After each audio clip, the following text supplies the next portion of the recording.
Long Island State Hospital. What was happening, this is what I can read, they were having some problems within the operating of this institution that the Kings County was, and the state took it over. And so it was really 1900. But then in 1905, it was named the Kings Park State Hospital.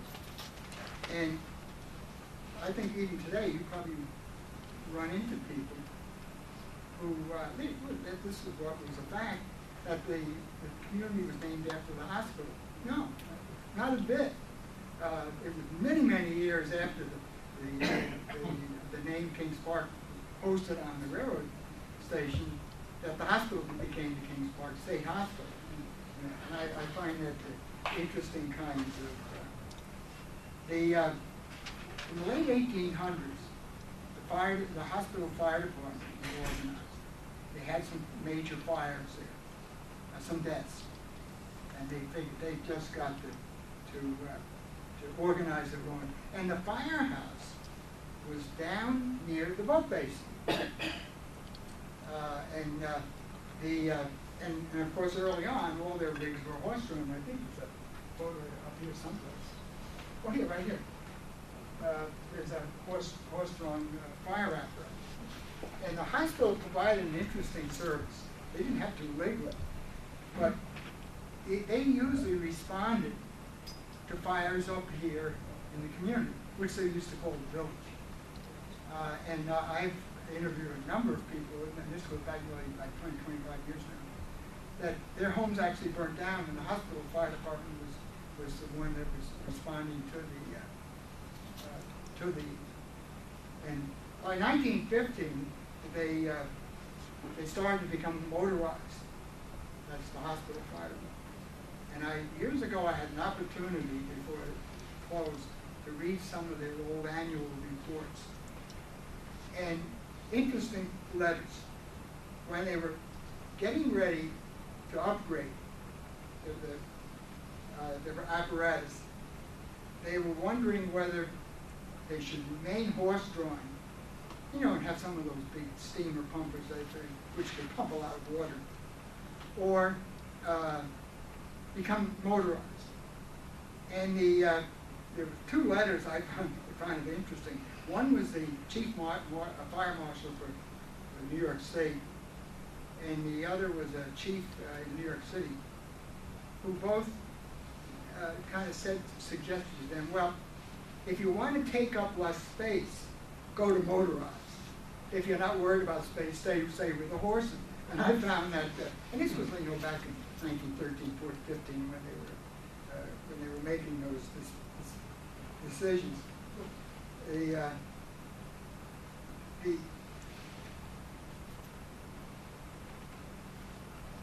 hospital, I think in the 40s, if I remember, had something like 10,000 patients. It was a phenomenal community. Very large community, and as kids, we thought nothing of going to the ball games down here or running through the hospital. There was no threat to us. Other people were scared stiff. We were partying. And in those early days, too, the community was protected by a small fire brigade, private, called the Kings Park Hook and Ladder Fire Company.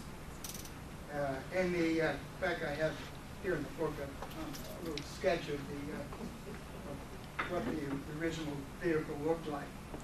And I had to say, there are some photos in the book. And it was interesting when I started to research the history of the community. Again, this is probably 25, 30 years ago.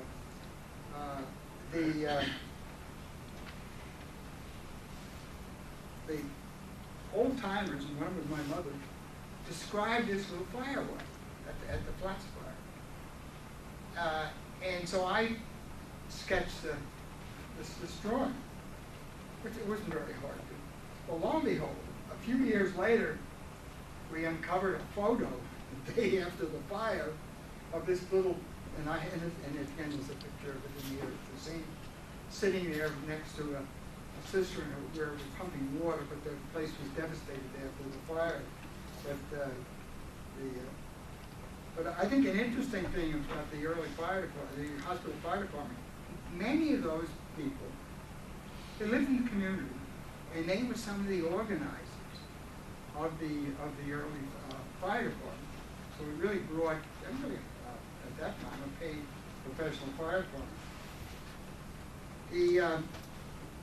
We use as 1913 as our starting date for celebrating 100 years.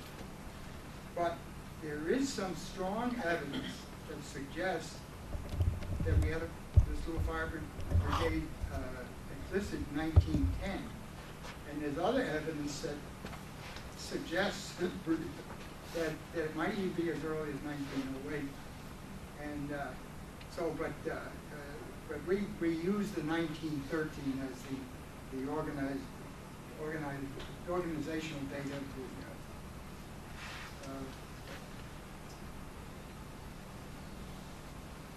the Flats fire. Again, it's that area just east of us. It was in May of 1917, and this was a fire that I was able to interview a lot of witnesses. My mother was one of them. And probably at that time she was a few years younger than I am now.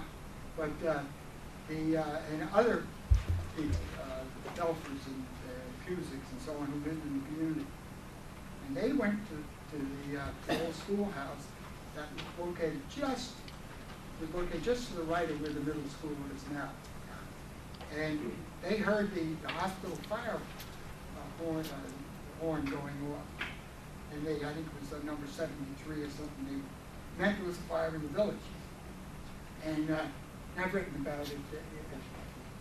And they came out of school and looked across the fields behind the area where St. Joseph is now. And they ran over there to see this fire. And their descriptions, I found were uncanny. It was so close. There was very little divergence in what they saw. And both sides of the main street burnt down. And it was a hot May afternoon. I guess that southern was wind and then the fire itself. And they were, the hospital, of course, responded in a hurry, but there were other departments that came to help us out, but there was really no water. There were 5 cisterns in front of the Cusick livery barn that they were pumping from. In fact, that photo I was telling you about in here, you could actually see the hard suction line the day after still down in the cistern. But it was a disastrous fire. But what it did is it convinced the community that we've got to have a real fire department. And I used the term real fire department. There was a story in the read years ago in the old Smithtown Messenger, and that's one of the editors wrote about that Kings Park needs a real, or people feel we need a real fire department. The fire district was organized in 1924, and see, that's not too bad when you figure the fire is in 17, and of course the politics of getting it done. And they created, through a vote of the people, to organize the fire district. And the Suffolk Board of Supervisors at that time created. So then in December 1924, when the first commissioners were elected, they created what is now known as the Kings Park Fire Department.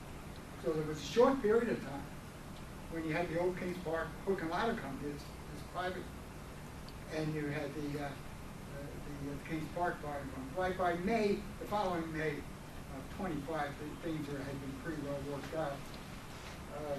One of the first things that they did after the Flats fire is the men got together and built their own motorized fire truck.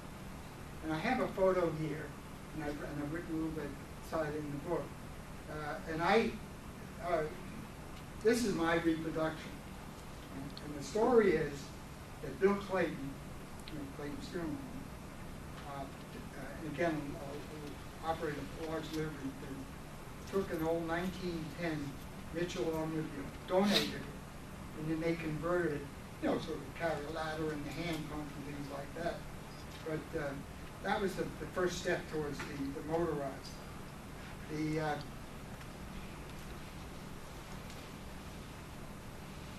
I find it interesting is that some of the same people who worked hard to get the fire district organized in 1924 were some of the same people who pushed to get the Kings Park School District centralized.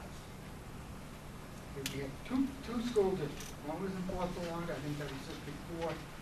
We had another one in this area, District 5. And they just saw a need to strengthen our local schools.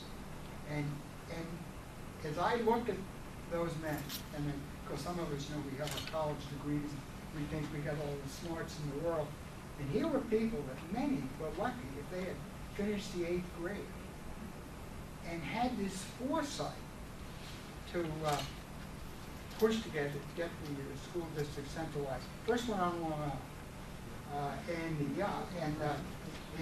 What had happened, and again the politics behind it, around 1915 or so, New York State passed their first centralization law, trying to encourage school districts to get together, to have your own high school. You can have all the things that being a little larger were helpful.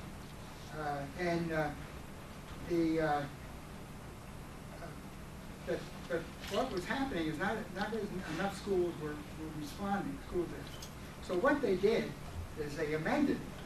And Senator George L. Thompson, who lived right across the railroad track on the left-hand side, a very powerful legislator, had some amendments that were being suggested by some of the local residents. Give aid for transportation and a few things like that that would entice districts to centralize. And when you see what happened in our community, I think it's a fascinating story. I talked about the Kings Park Fire District being created in 24. There is a difference. The fire district is really like the administrative subdivision, like a school district. The fire department is really an agent of the fire district. So the Board of Fire Commissioners who are elected. The chief is really an agent of the fire commissioners. The superintendent of schools is the agent of the school district. So it's a very, very similar thing. So the 1950s and 60s, we saw an exploding population. And some of you can remember that. And some of you might have moved out here in the 50s and 60s. And the houses were replaced with woods and farmland. There was a fire tower up on the hill going out of Kings Park, going towards Sunken Meadow Parkway, at the top of the hill. On the left, if you look, there's a little unpaved road that goes in there. And that takes you in. And the four foundations are still there of a fire. And there was about a 90-foot fire tower. And I can recall as a young man, I'd come home from college, and I'd climb the tower and talk to the forest ranger. And he would show me the fire tower over in Comic and another one out over the East Islip area. And I find that fascinating. But that disappeared, of course, after the houses replaced woods. Of course, as you could, it seems logical, in the 50s and 60s, the number of alarms we got rose dramatically. So it required more equipment, more manpower. I think one of the firehouse was enlarged many times. One of the first was in 1938, and that was before the Ford and Finish, of course. But if you look at the from Indian Head Road, look at that profile of the firehouse. At the rear is a one-story building. Well, what had happened in '38, I bought a ladder truck. Just an old ladder, not a tower ladder. But it was too long for the president, so they had to put a one-story wing in to get it in. Yeah, and but that by the late '50s, the department organized into companies. Felt administrative-wise it would be a much better way to operate, also it all set up an ambulance corps, and I purchased the first ambulance in 1957. It was a need, just a great need. Membership rose to 100 in 1950. And I have some bragging rights. Not that it was my idea, but I chaired both the committees that set up the ambulance corps and then the company system. In fact, I was doing some graduate work at got my master's at NYU, and I used the work that we were doing to set up the companies. And my prof said, I've never had that happen. It was in a management course. I've never had, a paper that looked at what happened in the community to organize this. Today's fire department has about 110 members. Have an interesting group of people. Cross-range, men, women, backgrounds, engineers, Brookhaven National Lab, young guys just out of high school struggling to find work, college students, teachers, on and on. And I find it just a great organization to belong to. You get such a broad range of we get together and chat in the rec room and about politics and religion and all kinds of things. And the diverse opinions that I find just great. It keeps me alive. About 70% of our alarms are medical types. And that's very common across the country. For example, the 4th of July, we had 9 runs to Sunken Meadow. That's how large that park is. The first run was 3 ambulances, the second one was 2 ambulances, but it just gives the demands. One of our members, Andre Fagan, last year, and some of you may know Andre, 642 ambulance calls. That was just mind-boggling. And if you see Andre, you just tell him, hey. And of course, on top of that, the ambulance company bought, they respond to general alarms, car accidents, all kinds of automatic alarm calls. So on top of their medical alarms, the B&A EMT, to volunteer to be an EMT, you have to have 130 hours of work, of training. That is, to take the state test, you got to do 130 hours. And we have several of our members, and one of you had Mike tell, he has over 500 hours of training, and at Stony Brook University. Yeah, it's a wow. I find this just fascinating.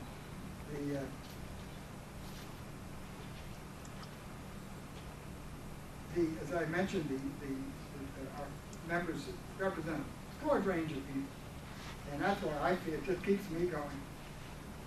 The fire department today operates a fire rescue boat. Some of you probably have seen it.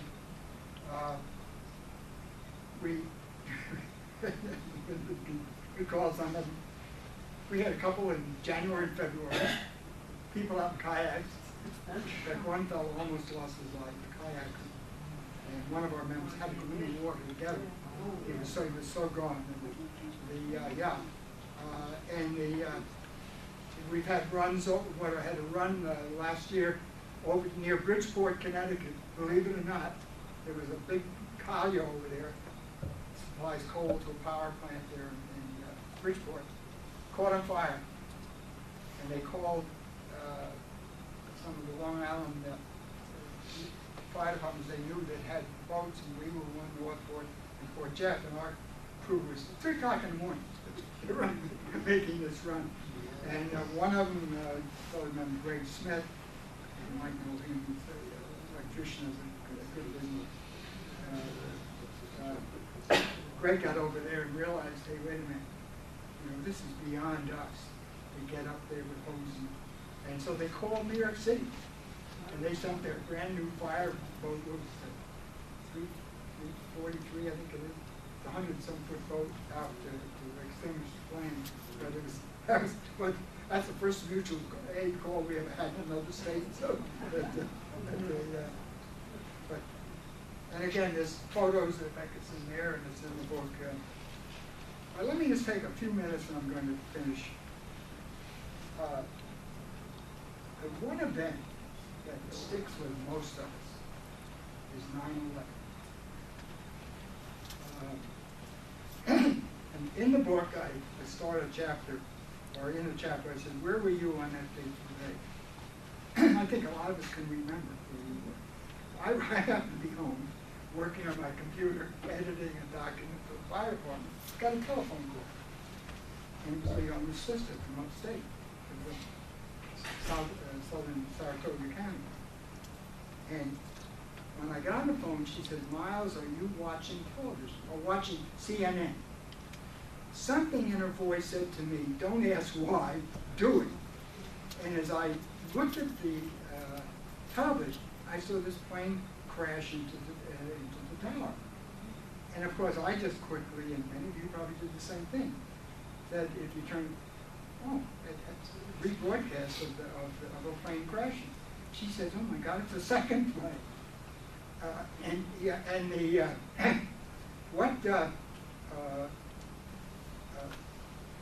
I found our local response was quite interesting.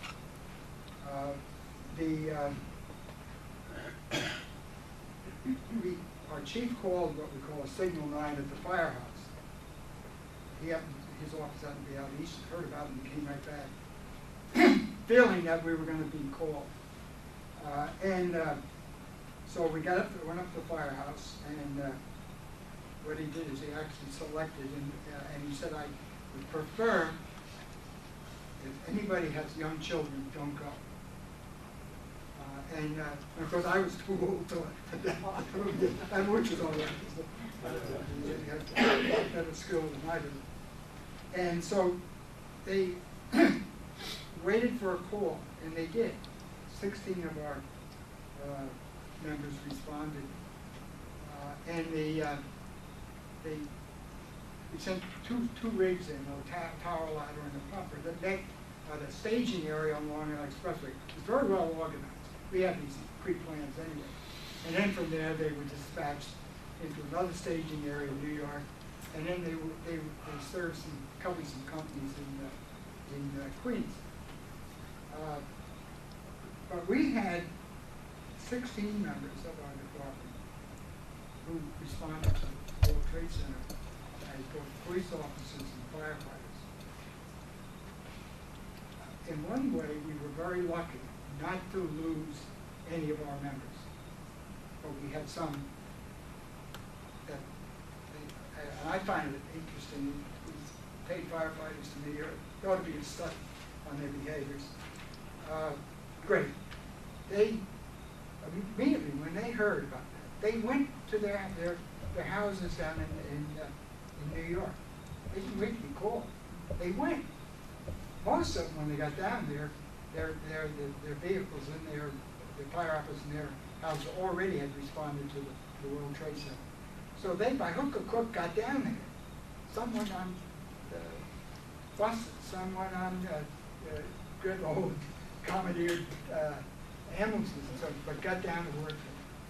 And I know, and I remember, it was about a year and a half after that I started to interview some of these members. And I would catch them kind of by alone at some point. And many of them, it was the first time they ever talked to anybody about what happened. And I found it just emotional. One member lost 11 buddies. And he found the truck crushed. And then they found the numbers later on. And that went on and on and on. And it, I found that the New York State firefighters are an interesting breed of people. Our heavy rescue truck responded to the next day down into middle of Manhattan. And then a couple days later was down at the providing lighting at the down at the center itself. I think that was just a moving experience. In fact, I don't know if you saw it today. There were some English firefighters come over this country, and they're setting up a route, and they're running with American flags and the British flag, and they're going to set up a route to in honor of the World Trade Center firefighters. Well, that's the end of my talk. If you have any questions or anything, by the way, Linda will have some books.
seat. We need a bit more. Thank you.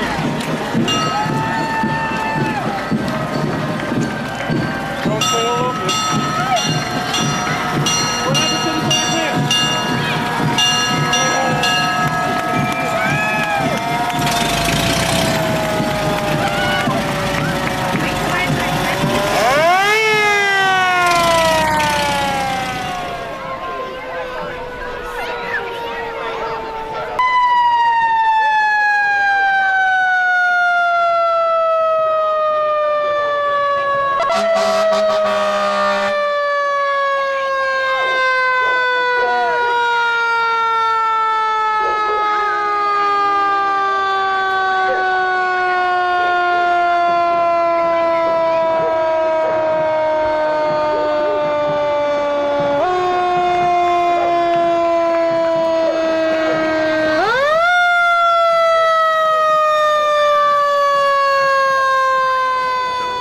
Pledge. If everybody can please kindly rise out of your seats. United States of America, and to the republic for which it stands, one nation, under God, indivisible, with liberty and justice for all. Nice round of applause for the Boy Scouts. Come on, let's hear it for them. And starting our celebrations off, we have Beth here from the Kings Park Alumni Band. She's going to take it over right now. Thanks. I'm Beth Fontano, and I'm proud to say I'm a homegrown Kings Parker. I graduated from Kings Park High School. In this group, there are musicians from all walks of life. There are doctors, attorneys, performers, nurses, students, homemakers, grandparents, teachers, just to name a few. We decided last night that this small town on Long Island has a long history of producing great musicians, and I would be remiss not to share this accomplishment with my fellow music teachers and colleagues, both present and past. Many of these musicians have traveled a long way to play for you today. In fact, one of our band members flew in from Japan just this week. This performance is our way of giving back to the Kings Park Fire Department and serves as a thank you for keeping our town safe for the past 100 years.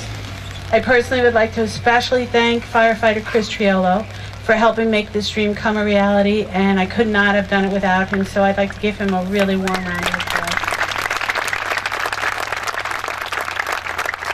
I really don't like to talk at concerts, so I'm going to try to keep the talking to a minimal.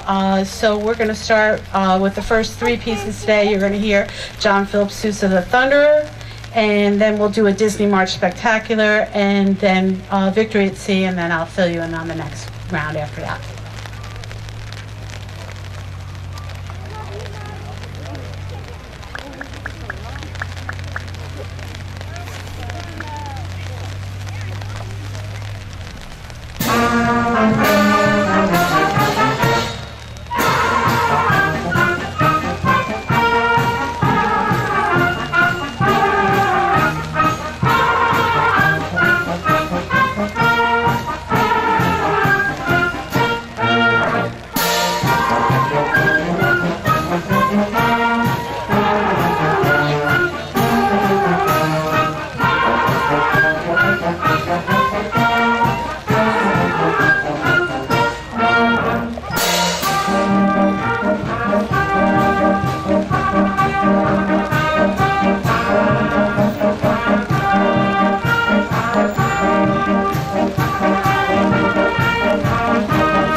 Christina DeJury on trumpet.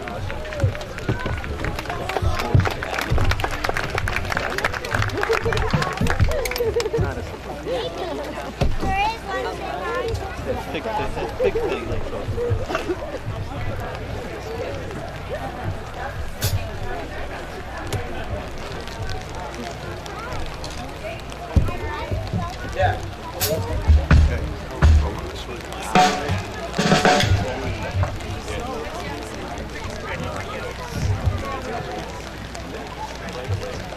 There's a way to strap the umbrella to the tripod.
So I think by now you figured out we were pretty busy last night.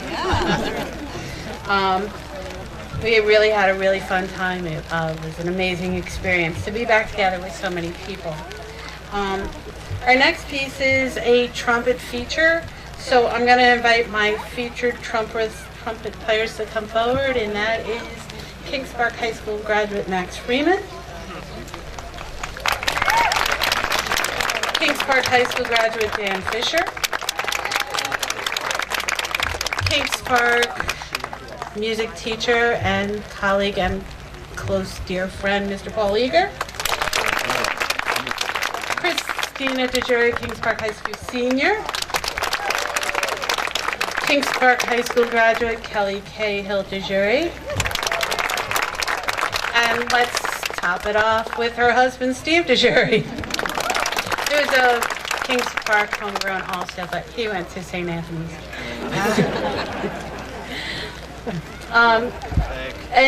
We're going to do the Bugler's Holiday, and following the Bugler's Holiday, we're going to step back in time and do some Glenn Miller for you, so we're mixing it up a little bit. But the Bugler's Holiday, and you'll be impressed.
That's no holiday.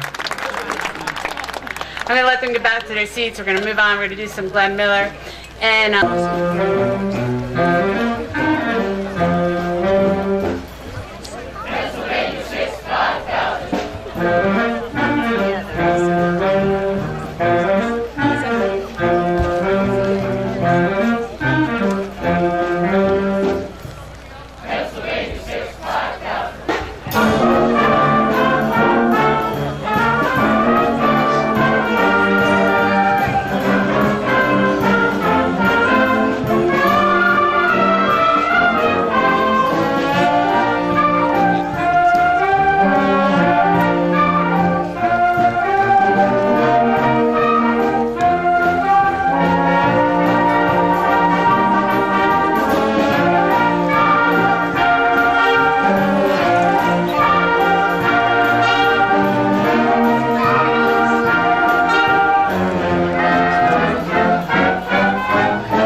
our next piece is a very special piece, and I'd like to tell you that I consider myself to be, if not the luckiest teacher in town, maybe the luckiest teacher in the world.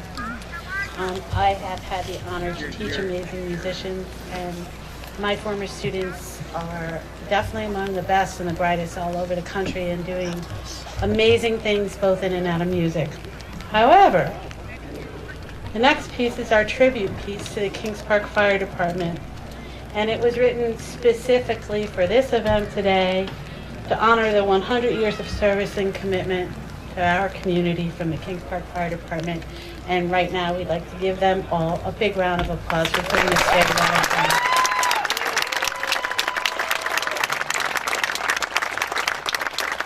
This piece is very special to me because the composer, Christina DeJury, is a member in our band here today. She's a 17-year-old phenom, and I can't think of a more appropriate word for her. She will be a senior at Kings Park High School next year.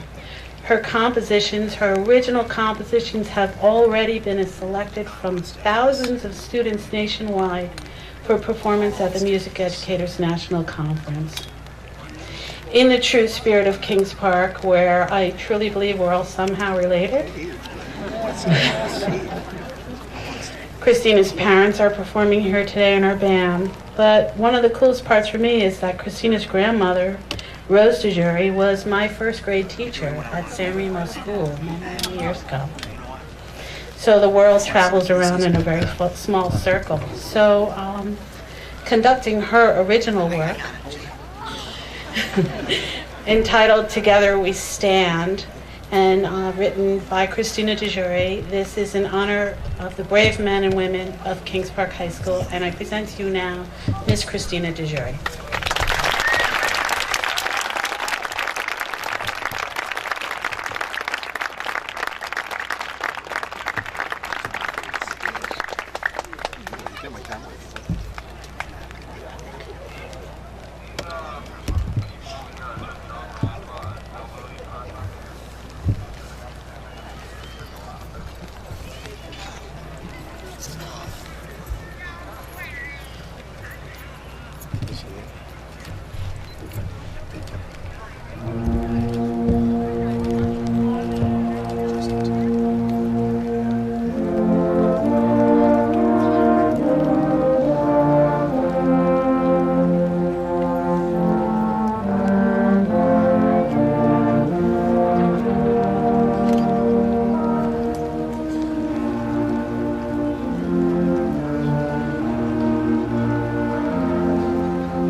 feature piccolo players, and I say plural, Edna Sussman, Elizabeth Vitale, Brian Luke, Susan Kleiner, Brianna Munch, Megan Sibold, Alyssa Lardy, and Amy Bickus-Beach. And before we conclude, I really especially want to thank the band today for making this one of the best memories of my career. I get weepy.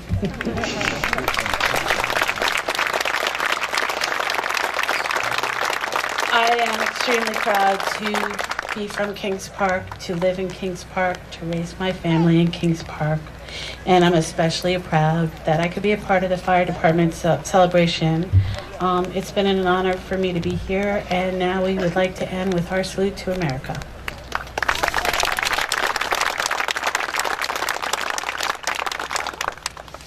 Hey, Ray. Ray. I left my umbrella in the back there.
Stars and Stripes forever.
to practice. Make some noise for them. Come on.